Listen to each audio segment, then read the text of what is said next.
takes a while. It's usually, and luck is, more often a factor than we realize.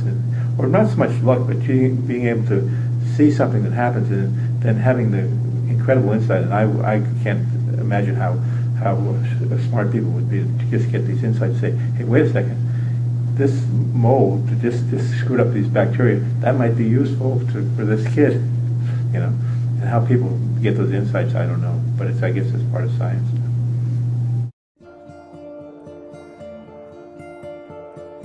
It was a wonder drug of the 20th century, a yellow liquid that seeps from the spores of the Penicillin fungal mold that contains a compound that shatters the cell walls of bacteria responsible for common diseases such as pneumonia, strep throat, scarlet fever, syphilis, and meningitis.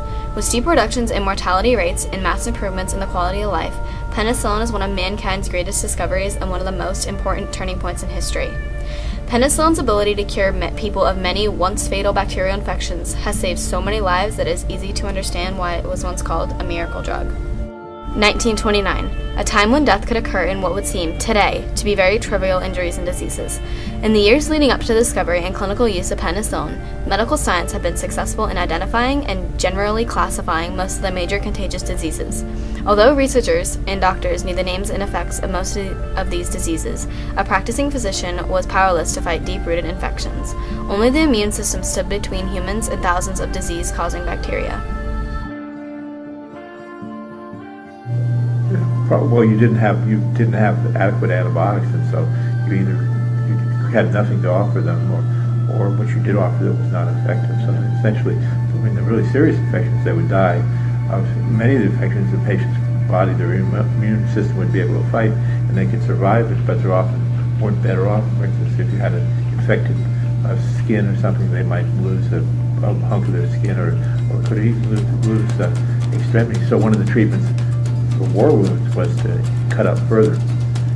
So if you develop the infection, the only approach was going to be there wasn't an effective antibiotic. You had to amputate up higher. The search for a miracle drug was in full force during this time, and with mortality rates from disease at an all-time high, the need for a drug that could cure all these diseases and infections was desperately needed.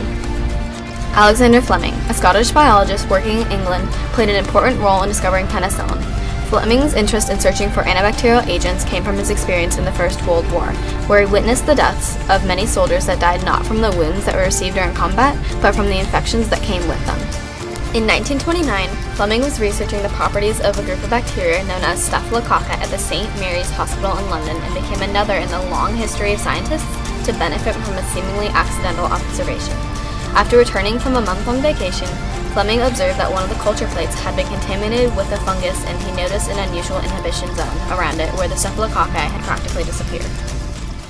There it is down the bottom, you've got the mold, and above you've got the staphylococcal colonies, but close around the mold the colonies have disappeared. That was very strange and called for investigation. He then identified the fungus as Penicillin notatum. After further testing, Fleming was able to isolate the juices of the mold, and it was then he named it penicillin. He then tested the isolated penicillin and found that the new substance appeared to be harmless to man and animals. Despite the success, further attempts by Fleming to produce a concentrated extract of penicillin failed, and he was unable to prove that it had any therapeutic value and doubted it himself at this time. 10 years later, we now turn to Oxford and London and the scientists Howard Florey, Ernst Chain, and Norman Heatley, and a team of 20 other scientists and technicians. Florey, a professor of pathology, rediscovered Fleming's findings on penicillin many years before.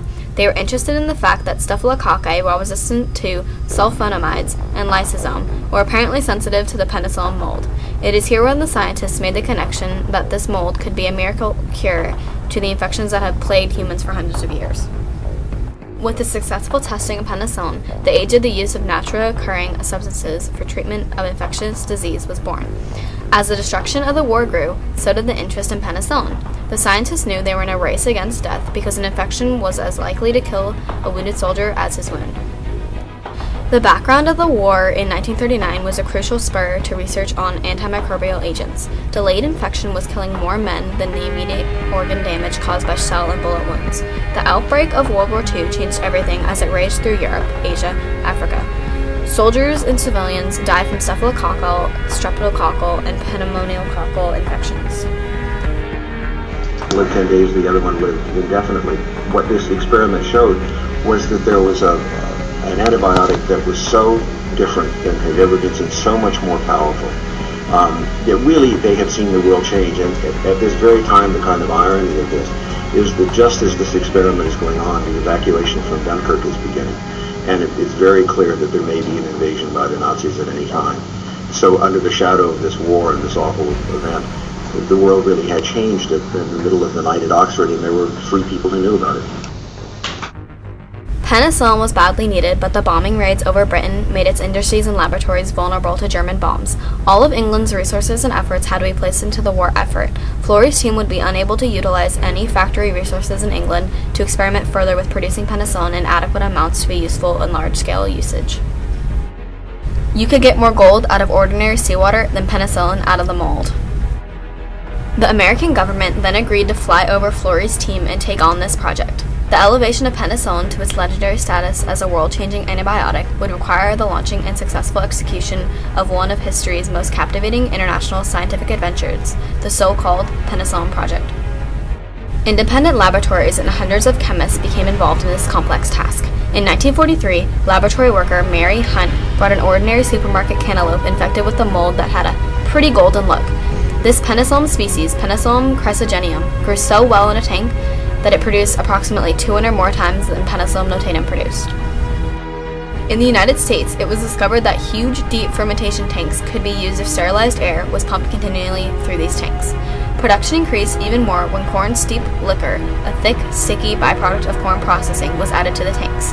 This technique made the commercial production of penicillin possible and is still used to produce antibiotics today. By the end of the war, enough penicillin was produced to treat 7 million patients per year. With respect to the war, the use of penicillin was immediately apparent. During World War I, death rate from pneumonia in the American Army totaled 18%, while in World War II it fell to less than 1%.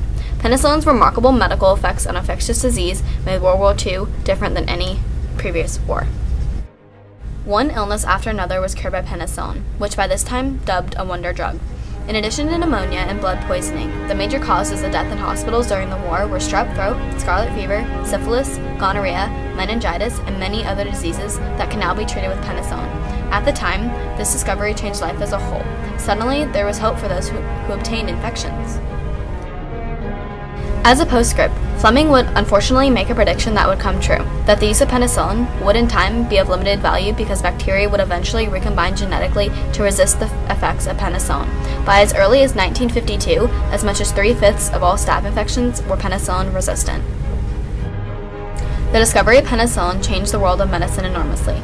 With its development, infections that were previously severe and often fatal could be easily treated. Even dating all the way back to World War II and today with the war in Afghanistan, soldiers experienced injuries that would have been fatal without penicillin and other antibiotics that were developed subsequently, and the health of our global community has been dramatically increased. To date, penicillin has become the most widely used antibiotic in the world. The pharmacy business also kicked off worldwide with this invention, creating more business and a greater increase of the consumption of health drugs all over the world. It also led to a number of pharmaceutical industries beginning to screen a variety of other natural products for antibacterial activity, which led to the whole host of new antibiotics. It brought about the biggest search in medical history. It was reasoned that if there was one antibiotic in nature, there must be many more, and many more would later be found. Without the discovery of penicillin, all of these other potentially life-saving antibiotics would possibly never have been discovered. The story of penicillin is one of scientific, medical, and industrial triumph that made heroes and saviors of the men and women who are associated with its development and uses. Penicillin was one of the world's greatest turning points and has saved countless lives and is still improving lives today.